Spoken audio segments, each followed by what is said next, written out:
my name is Terence Conchi and I'm playing the role of Joe Orton. I'm Chris Hogan and I'm playing Kenneth Halliwell. For me, it was the ability to bring someone to life who we don't know enough about. So Joe Orton had this amazing but very short-lived career, and he's probably one of the most prolific and pushing boundaries playwrights of the 60s, but we don't know a lot about him because of how his life turned out. So it's just the opportunity to kind of bring his story to more people. Joe Orton's theatre work and the fact that he had this partner and it was quite destructive, but they couldn't leave each other. And then I researched more about Kenneth Halliwell and he's quite a tragic figure. And I thought that would be interesting to try and depict it in an honest way, but also give people who might not know about Joe Orton and Kenneth Halliwell and mental health a better idea of what people go through every day. For me, this role is so far removed from, I suppose, who I am as a person. Joe Orton was a particular type of person, and I've had to really put myself outside my comfort zone to kind of do him justice. As a play, I'm outside my comfort zone as well, which is fabulous for me. It's where I like to be. But yeah, that's probably the biggest challenge, is this is unlike anything I've really done before. Mine is making sure Kenneth Halliwell, even though we've had quite a strange life and quite an extreme life with Joe and with his own self, his upbringing, I want to make it real.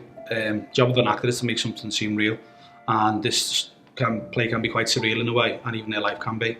So I just wanted to make sure that the depiction of Kenneth Halliwell as a person and his mental health issues and his life with Joe was as realistic as possible.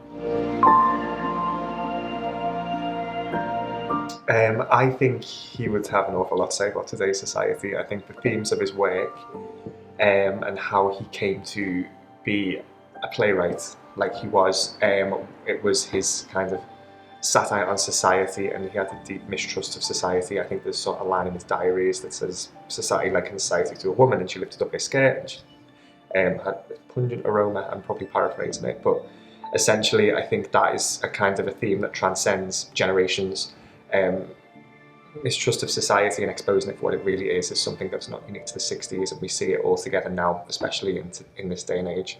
So I think Joe Orton would have a lot more to say about society today than he did in the 60s. So I think he's very much cross-generation in that sense. I think the hedonistic lifestyle of today and the overexposure of social media, Joe would love, because he was such an extroverted character, and he seemed to seek out notoriety and infamy. But also he was quite fragile, so I think it'd be the worst thing for him as well as a person. The best for him as a professional way and his ego, but his own fragility would probably be tested quite a lot by the fragile nature of what image is and what people think it is. So I think it'd be quite destructive for him as well, constructive in a professional way, but destructive in a personal way. And I don't know if it would be positive for him or Kenneth as a couple either. My name is Keegan Dixon and I play Voice, who has multiple characters, but I think the main aspects of Voice are his relationship with Kenneth Halliwell, and he sort of defines and shows the demise of his mental health throughout their relationship, but as well throughout the play. I play Edna Winthorpe, who Joe Orton wrote under a pseudonym, and the best way to describe her, I think, is she was a pest. Whether it be writing letters to local MPs, newspapers, anything like that. I play a few other characters, such as Kenneth Williams, but yeah. My name's Taylor Illingworth and I'm playing the role of Man, and to sum up his character, he is being played as multiple different roles, primarily people that Joe Orton met through his life, mainly like sexual partners, people he met in prison, people he met on the Piccadilly rack. I also play other characters such as a librarian and the doctor that he meets later on through the story. And yeah, I think there's a nice variety of characters for me to play. So having to transition so quickly between the roles was a challenge, but it was a welcome challenge. that is what excited me about it, I'd say. And trying to bring as much authenticity to these different characters as possible. I think the main challenge for me was there is a fair bit of nudity in this play, and I primarily do a lot of it. But getting over that obstacle, it kind of became a little bit more stress-free, but it also adds to the shock value of the play. And I think the challenge again is there being multiple roles is also a nice fun challenge. Being able to switch from, say, someone who's from Ireland and then someone to Scottish and then back to, say, Cockney. It's a nice challenge to put on myself.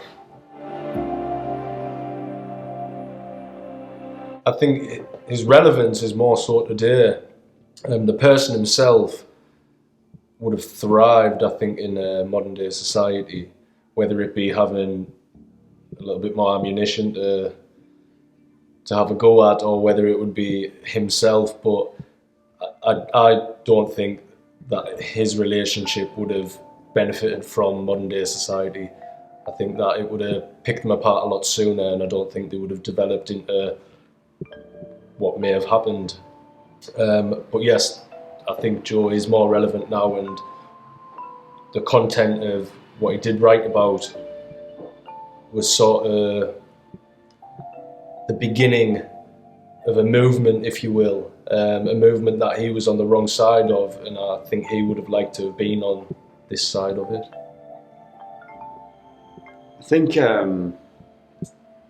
Joe would have been relevant, especially now, considering how much things have changed compared to the 60s and now. I think he would have still been as outlandish and rebellious as he was. And I do believe that, he wants to make a statement, he wants to shock, and I still think he would have been doing this like 50, 60, 80 years on from now on.